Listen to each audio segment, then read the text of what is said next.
Young Jim was only 3 years old when he lost his mother. She died in front of him, pushing him away from the roaring motorcycle at the last moment. Her red dress flashed before his eyes like a flame for a moment, and then darkness and silence enveloped everything. It took a long time for the boy to come to his senses, but thanks to the efforts of the doctors, he finally opened his eyes. Everyone feared that the moment would come when he would ask questions about his mother or begin to call her name. But Jim remained silent. For 6 months, he said nothing until one night he woke up with the heart-rending cry of "Mother!" His memory returned to him in his sleep, and the red flame flashed in his eyes again. Jim now lived in the orphanage and could not understand why he had been left here. He made a habit of going to the big window where he could see the road and the main alley and standing there staring intensely into the distance. "Why do you stand here all the time?" Miss Meyer, the shelter worker, asked him. She washed the floors in these rooms every day, and every day she saw Jim standing at the window. "I'm waiting for my mother. She's coming to get me soon," the little boy answered seriously. "You're standing here for nothing. Let's go. I'd better buy you tea and cookies," the woman suggested. The boy agreed, but soon returned to the window and watched the alley again. He flinched every time someone approached the shelter. Days turned into weeks, and months followed one another, but Jimmy never agreed to leave his position at the window. He hoped that one gray and rainy day he would see the red dress again, and that his mother would hold out her hands and say, "Finally, I found you, my son." Miss Meyer cried furtively as she looked at this child and pitied him more than anyone else. However, she was unable to help the boy. Doctors and psychologists who conducted daily conversations with him explained that he should not wait so long for his mother. It is not necessary to spend all your time at the window because there are many other activities and games. For example, communicating with friends. But the boy continued to wait for his mother and to believe that she would surely find him. Jim looked at these strange and incomprehensible adults in wonder, nodded and agreed, but as soon as they let him go, he went back to his window. How many times had Miss Meyer, when she came to work, seen his silhouette in the window? She couldn't even count the number of times she waved goodbye to him as she left. One day, as always, the woman waved goodbye to the boy on her way home. She looked sadly at the child and started on her way. Tired, as usual, Joan Meyer walked slowly toward the bridge over the railroad tracks. But this time, something was wrong. In the approaching dusk, Joan saw a young girl at the edge of the bridge. The girl stood staring tensely down. Suddenly, she made an elusive movement, and Miss Meyer realized that now something irreparable might happen. She would not have time to reach the poor girl, and she simply shouted, "Hey, girl, come here and help me up these damn steps!" And she stepped a little closer. "What did you say? Are you talking to me?" the stranger asked, looking her over with her pale eyes. "Who else? Go and help the old woman. Better do a good deed than commit a mortal sin. Your life was not given to you to throw it away. Come here, or do I have to beg you to help me?" The girl moved abruptly away from the edge of the bridge and approached Miss Meyer. "What if I can't live like this anymore? If there is no strength and no meaning in my life?" she uttered, supporting the woman under her arm as she climbed the steps to the bridge. "In that case, let's go to my place. I live just around the corner, 2 blocks away. We can talk there. There's nothing for us to do here." Miss Meyer walked slowly on, without looking back, and heard the girl's footsteps behind her. She sighed in relief, glad she was in time. "What's your name, honey? You're so young," the woman asked the girl walking next to her. "My name is Monica." "My daughter's name was Monica. She died 5 years ago. She was very sick and she died. Left me alone, no one else in the world. My name is Miss Joan Meyer. You can call me Joan. Everyone at work calls me Miss Meyer," the woman replied. "Here we are. Come in. This is my home. Not a palace, of course, but my own. I'm going to change and set the table. We'll have dinner and tea, and everything will be all right," said Miss Meyer, looking at Monica and smiling at her. "Thank you for everything, Joan," Monica said.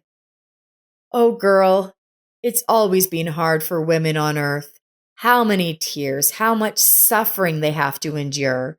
But rushing to extremes is the wrong decision," Miss Meyer said, warming her hands with a hot mug of fragrant tea. "Don't think anything bad about me. I'm very strong. It was like some kind of madness came over me. I didn't know what I was doing." And Monica began to tell her story. The girl was born in a very small town and lived in love until she was 7 years old and knew no grief or need. Her parents loved her very much, for she was the only child in the family. But one day, everything changed. Dad left them and went away. No one even knew where. It turned out that he had already had another family and other children for several years. Mom couldn't take the blow and started drinking heavily. To get back at her husband, whom she never divorced, she started inviting other men into the house. Her mother neglected everything. She stopped cooking, didn't take care of the house, and all the responsibility fell on her young daughter's shoulders. Soon, her mother's friends took everything they could sell out of the house. Monica had to beg work from neighbors to help in the garden or clean the house.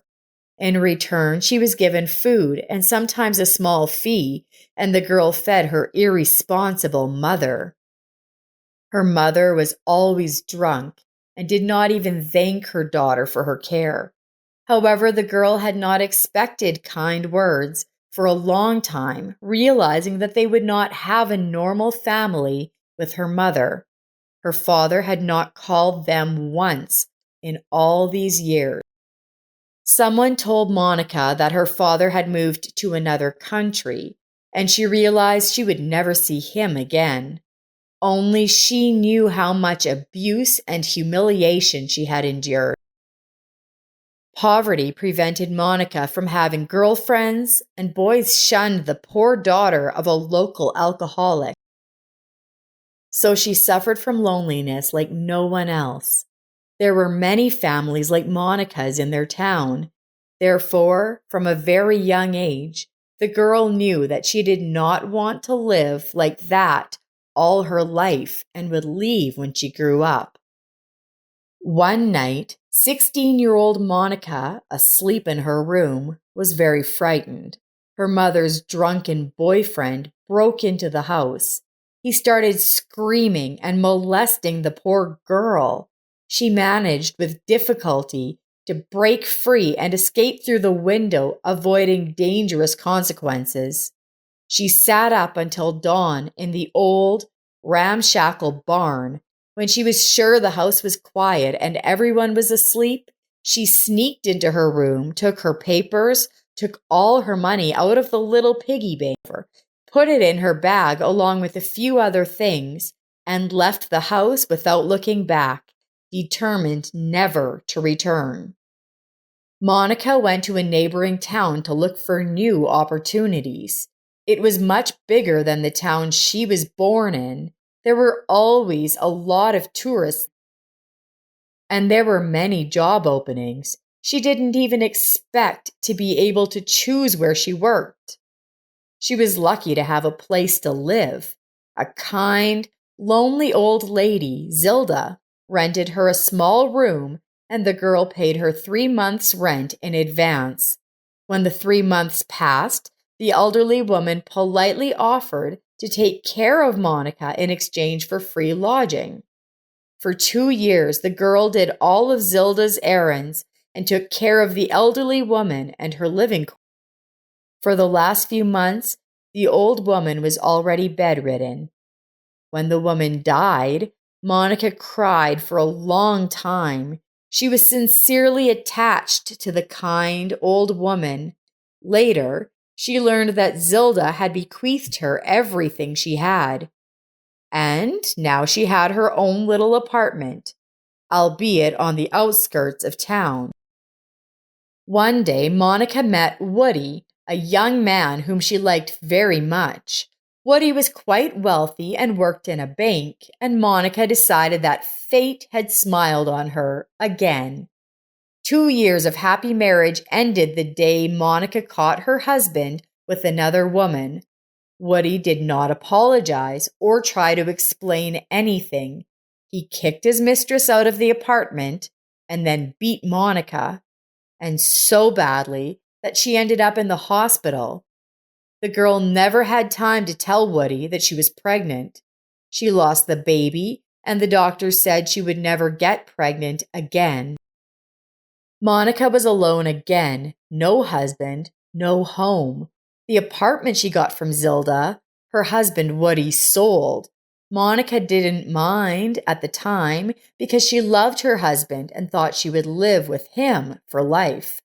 When Monica was discharged from the hospital, she went somewhere and her feet led her to the railroad bridge. That's where Miss Meyer found her. Joan listened carefully to her guest, never interrupting her once. Afterwards, she said, "Oh, it's not the end of the world. Yes, you've been hurt, but is that the end of life? You are so young. You still have everything ahead of you. Love and happiness. You'll see. You can stay with me for the time being. I'm at work all and return home only in the evening." So Monica took up residence at Miss Meyer's, and once again a stranger gave her hope for the best. One day the girl received a phone call. The notary informed her that he had been looking for her for a long time. Her mother had died and the house had passed to her by inheritance. He asked the girl to come to execute the documents. Monica broke the news to Joan when she returned from work. The woman said she would miss her very much. "You made a big difference in my life. While you lived with me, I came home with joy. I didn't realize how lonely I was before. I wish you happiness, girl, from the bottom of my heart, and I believe that you will do well. Know that I will always hope to see you again. Don't forget the old woman," Joan said with sadness in her voice, but a smile on her face. When Monica arrived in her hometown, she went straight to the notary. She didn't want to go to her mother's house, but she understood that after it was sold, she could buy something of her own. The notary shocked her with the news. Her father had returned and was looking for her. The man handed Monica the business card her father had left with him. Monica didn't know if she wanted to see the father who had abandoned her, but she decided, since she had to deal with issues from her past, she would deal with them all at once. So she dialed the number. A young girl and a grown man with gray hair sat on the summer terrace of a small cafe. Daddy, where have you been all this time and why are you back? Monica asked quietly. I have been helped by a private investigator and a notary who dealt with our house. We were only able to find you now because we found information that you were in the hospital. Thank God you didn't change your name in your marriage. Monica's father, Nicholas, was horrified by what he saw when he returned to his family home. Monica's mother was dying, and the house was in a terrible state. He began to look for Monica.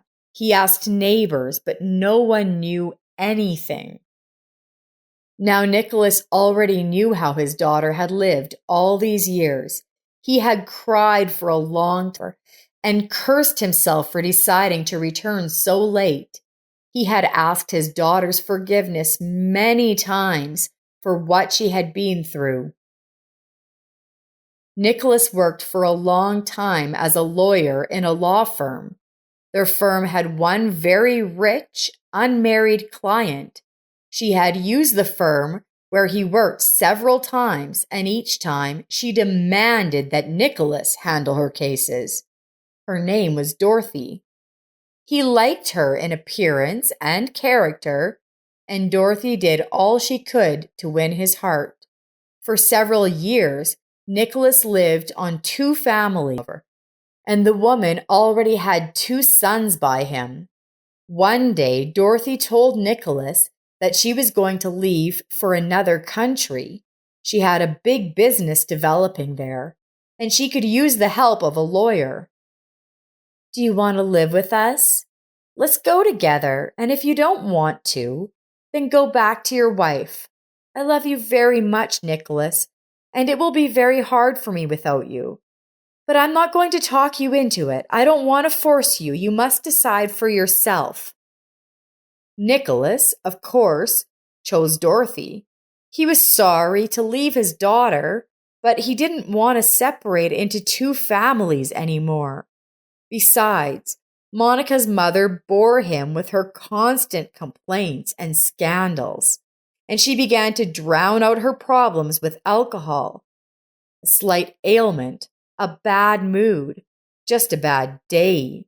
Every day she found an excuse to drink. One day, when Monica was at school, Nicholas came home and found his drunk wife with some man. That decided everything. And when the girl came home, she saw only her drunken mother, who told her that her father had left them and would never come back. Nicholas was now quite rich. He had long dreamed of finding his daughter to establish a relationship with her. So now the rich father, delighted that his daughter had been found, bought a nice apartment for her and opened a solid bank account in her name. He also helped her begin to learn a prestigious new profession to become independent and self-sufficient. When he left, he promised to visit her more often and to continue to be involved in her life. After her father left, Monica decided to check on Joan and tell the kind woman the good news. She bought her some gifts and a delicious cake for her tea. Monica's visit was very timely.